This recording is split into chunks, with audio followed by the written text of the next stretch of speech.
Έχεις κάνει χιλιάδες πράγματα, δηλαδή εκνευριστικά πολλά πράγματα. Από marketing manager σε εταιρεία. Κοσμήματα σε συνεργασία με κάποια εταιρεία. Κάνεις, εξακολουθείς. Ναι, αυτό είναι μια κίνηση ουσιαστικά που κάναμε μαζί με τον Μάνο το Χανιώτη από την Honor ως ας το πούμε τιμή Σένεκεν για τα 20 χρόνια των Going Through, ένα επαιτειακό κόσμημα το οποίο φτιάχνει, αν θέλεις, κλείνει έτσι ένα ωραίο κύκλο. Το θυμάσαι γλυκά αυτόν τον κύκλο? Ναι, ήταν πολύ πολύ σημαντικό γλυκά, για πολύ όλους γλυκά. που συμμετείχατε. Πολύ γλυκά. Αυτά είναι συμβολικά κάτι από εκεί, όχι? Ναι, από εκεί, δώρο του Μάνου είναι. Ναι. Αλήθεια. Ναι. Πάρα πολύ ωραία. Πάρα πολύ ωραία. Ακούς, φίλε μου Μάνο? Μπράβο, Ξέρεις. Μάνο. Ξέρεις που θα στείλεις το επόμενο πακέτο? Oh, thank you. Δεν ήθελα να το ζητήσω ευθέως. Σου είχαν προτείνει κάποια στιγμή Fame Story και Κριτική Επιτροπή. Στο Fame Story, στο ξεκίνημα. Στο ξεκίνημα. Μου προτείνανε. Δεν ένιωθα ότι μπορώ να βοηθήσω εκεί. Δεν ξέρω, δεν ένιωθα. Δεν έβρισκες να φυτάρεις τον εαυτό σου εκεί μέσα. Ναι, δεν ένιωθα ότι μπορώ να κάνω κάτι ουσιαστικό, να βοηθήσω με ουσιαστικό τρόπο για όλα το αυτά τα παιδιά. Voice επικοινώνησαν μαζί σου? Όχι. Επικοινώνησαν κάποια στιγμή. Θα το γουσταρές, θα το έκανες, το παρακολούθησες? Ναι, το παρακολούθησα. Είχε εκπληκτικές φωνές. Ναι. Αυτό είναι κάτι το οποίο, ναι, χωρίς καμία δεύτερη κουβέντα και χωρίς να υπάρχει.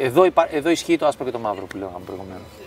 Δεν μπορεί να υπάρχει γκρίζα ζώνη και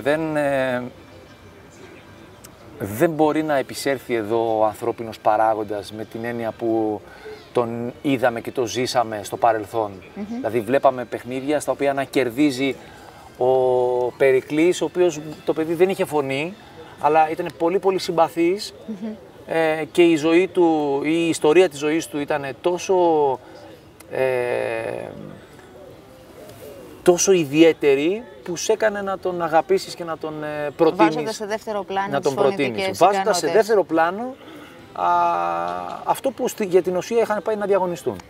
Τα παιδικά χρόνια, πώς σε βρίσκουνε? Στην Αγία Βαρβάρα και στην Κάριστο. Κυρίαρχη εικόνα, αν κλείσεις τα μάτια σου, είσαι στην Αλάνα, παίζεις, τι κάνεις? Στη γειτονιά, εκεί απ' έξω, ποδήλατο, φίλους, μπάλα, τερματοφύλακας. Γιατί βαριόμουν να τρέχω. Ναι. Και πολύ καλή... Τι? Πολύ καλή σχέση με τον παππού, τον μπαμπά της μαμάς μου, τον Αβραάμ. Με αυτό το παιδάκι εδώ, τι σχέση έχεις πια? Ναι, μάλιστα. Κάποιες φορές τον συναντάω. Όταν έχεις τις ευαισθησίες σου?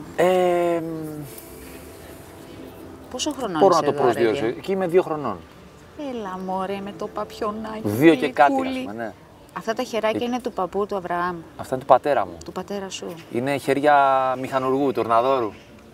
Γιατί κάποιοι επιμένουν να σπέρνουν την πληροφορία ή το μύθο ότι μπορεί και να έχεις κάποιες ρίζες Ρωμά, τσιγκάνικες κτλ? Γιατί έχω μεγαλώσει στην Αγία Βαρβάρα. Επειδή έχω μεγαλώσει με Ρωμά και τους ξέρω πολύ καλά και με ξέρουν πολύ καλά,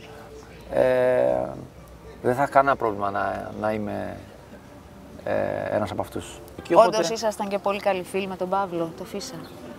Δεν ήμασταν φίλοι με τον Φίσα, ήμασταν γνωστοί. Ήσασταν γνωστοί. Ναι. Το έχω ξαναπεί ότι εγώ δεν θα διεκδικήσω αυτή τη στιγμή και κάτω από αυτές τις συνθήκες που υπάρχουν. Την είχα παρακολουθήσει τη δήλωσή σου. με τον Παύλο. Τον Παύλο τον είχα γνωρίσει κάποια στιγμή στο Αιγυπτιακόν, στο Σουβλατζίδικο στην Νίκαια, μαζί με τους υπόλοιπους φίλους του, που συχνάζαμε τότε μαζί σε αυτό το μέρος. Καθίσαμε, ήπιαμε μια μπύρα, είπαμε 5 κουβέντες και έκτοτε... Σε σόκαρε λίγο το γεγονός? Φυσικά, και ποιον δεν σόκαρε. Ταρακουνήθηκε το σύμπαν, όλος ο πλανήτης ταρακουνήθηκε με αυτό. Όχι μόνο εμείς. Με την εμπειρία σου στον κινηματογράφο, τι εισέπραξες, σου ήρθαν και εικόνες από το δικό σου φανταριλίκι στοιχείο? Φουλ. Τι το ξέρεις ότι είναι στοιχείο? Για πες. Μπορείς να θυμηθείς την πρώτη μέρα που παρουσιάστηκε στοιχείο? Στοιχείο, ναι, ήταν πολύ δύσκολο. Γιατί είχα σπάσει το πόδι μου, είχα χάσει την ειδικότητά μου και πήγα σαν απλό στιφί πάνω στην στοιχείο. Χειμώνα ή καλοκαίρι? Πήγα τέλος Σεπτεμβρίου εκεί. Και ήμουν ο τελευταίος που πήγα στο στρατόπεδο, ο πιο νέος ουσιαστικά. Εκεί ήταν μεγάλο το σοκ. Η αντιμετώπιση ήταν εντάξει. Πρώτες εικόνες. Βρε καλώς το. Η Όλγα με τι εκνευρίζεται? Με τα διαγνωσμένα πάντα. με την πάρτη σου? Με τα πάντα. Έλα, πες μου. Δεν είσαι και πολύ φυσιολογικός. Δηλαδή πρέπει να έχεις πιο οργανωμένη καρδαρόμπα από μένα πρώτα απ' όλα. Έχεις βλάβη με την καρδαρόμπα σου, με τα παπούτσια σου, ναι. Χρωματικά και αυτό και τα. Είμαι Παρθένος. Και η κόρη μου είναι Παρθένος. Θεέ μου τι έχω να περάσω. Εντάξει, είναι μικρή ακόμα. Η κόρη σου δεν έχει. Έχει δώσει ακόμα δείγματα. Φεύγει και το σεντόνι πρέπει να είναι για το σχολείο. Ναι. Λέω σιγά, παιδί μου, θα το φτιάξουμε μετά. Εγώ όταν είχα πρωτογνωριστεί με την Όλγα, έστρωνα το κρεβάτι και το σιδέρωνα. Απλά πραγματάκια, συνηθισμένα ειδικά για έναν άντρα. Αυτό το βίωσε η Όλγα σε έναν βαθμό που και πέρασε και διάφορα στάδια, δηλαδή στην αρχή ξέρεις, αυτό δεν μπορούσε να το καταλάβει, δεν μπορούσε να το συνειδητοποιήσει, δεν μπορούσε να πιστέψει ότι το ζει και στη συνέχεια, ξέρεις, απ' τη μία κατάφερε να ζει με αυτό και απ' την άλλη κατάφερε να με πείσει ότι δεν είναι απαραίτητο. Δεν είναι κακό να χαλαρώσεις και δεν λίγο. Είναι κακό να χαλαρώσω, ναι. Να είναι λίγο ζακισμένο. Ναι. Συγγνώμη, αλλά συνειρμικά μου έρχεται τώρα δηλαδή, ακόμη είσαι από αυτούς, τραγικό, το έχω δει σε ταινίες, δεν το έχω ζήσει, που διπλώνουν και τα ρούχα τους πριν το σεξ. Ναι. Όχι, κάποιος τώρα μην το πεις. Σου έχει πει κάποιος. Έλα, μην το πεις. Εντάξει, αλήθεια. Ναι. Μα, ισχύει. Ξενέρωσε. Δηλαδή πάνω που σου έρχεται, λέει, ένα λεπτό λίγο να κάνω την τζάκιση. Δε. Και άμα σου πατήσω τώρα τα παπούτσια θα φάω φουσκό. Που έχεις βλάβει και με τα λένε οι φίλοι σου, έτσι, στα έχουν πει οι Για φίλοι να πω σου. την αλήθεια. Έχεις κρατήσει σημειώσεις και σου λένε ιστορίες. Λοιπόν, βρατσουνάς παπούτσι και το πετάς. Τώρα πια όχι, αλλά στο παρελθόν ναι, έχει τύχει να... Τώρα να σου πω κάτι, όταν έχεις ένα παπούτσι και πατήσει ο άλλος πάνω και στο... Πλήγμα. Καταστροφή ήταν μεγάλη. Σε αφραγγές χοντρές έχεις βρεθεί ποτέ? Φου. Λέμε ναι. Του τίποτα απόγνωση. Εσύ τι λες δηλαδή τώρα, να μην έχω βρεθεί? Χρονικά που το τοποθετείς, έτσι μια γρίλα που θυμάσαι? 1998.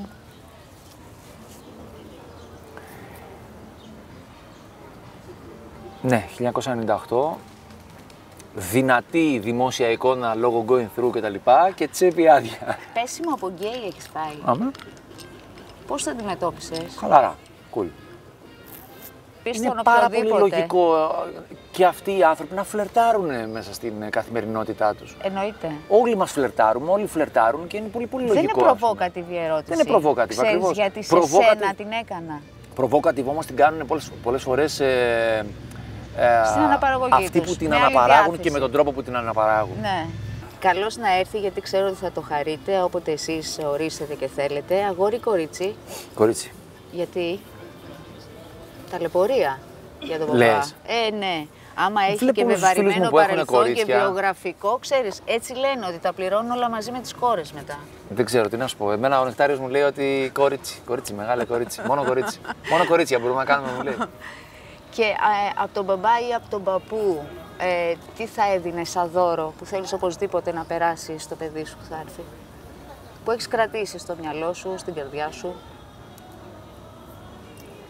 Ή σαν μότο ή σαν συμβουλή? Μου βάζεις μια πολύ δύσκολη επιλογή αυτή τη στιγμή.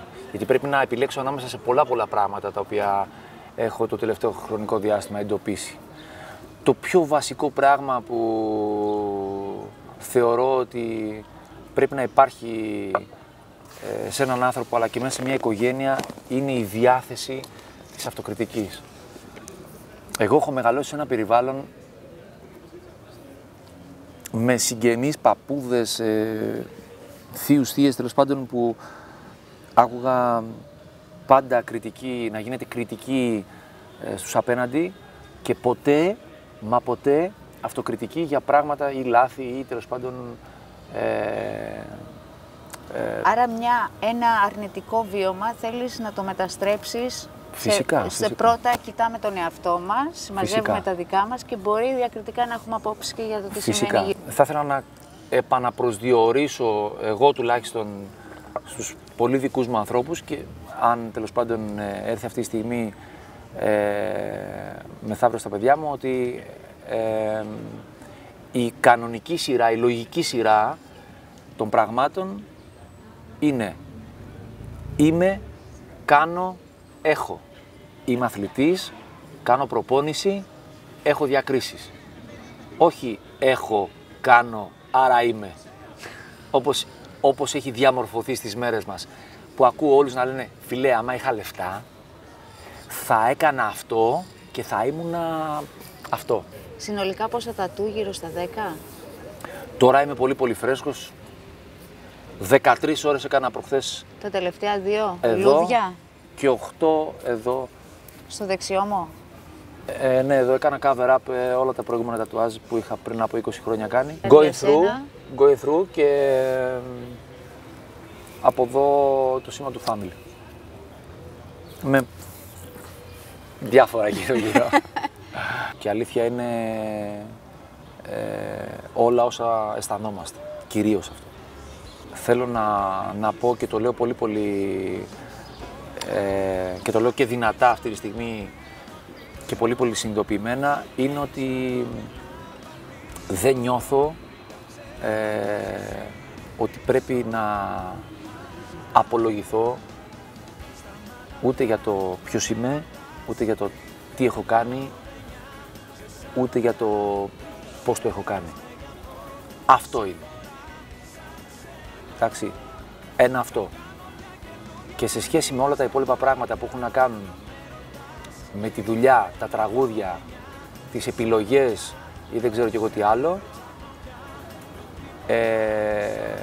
επειδή όλοι εκεί έξω σήμερα έχουν από μία άποψη, πολλές φορές έχουν και 2 και 3 απόψεις. Ανάλογα την ώρα. Ακριβώς. Αυτό που θέλω να πω πάλι δυνατά και με πολύ μεγάλη σιγουριά και συνειδητοποιημένα είναι ότι όλα αυτά τα χρόνια που υπάρχω καλλιτεχνικά δεν έχω υποχρεώσει κανέναν ούτε να με ακούσει, ούτε να έρθει μαζί μου, ούτε να είναι φίλος μου, ούτε να συμπορευτεί καλλιτεχνικά μαζί μου. Εντάξει, αυτό έχω να πω και είναι πραγματικά αληθινός λόγος, real talk, αυτό που έχω να πω. Θα ζήσω μια καινούργια ζωή.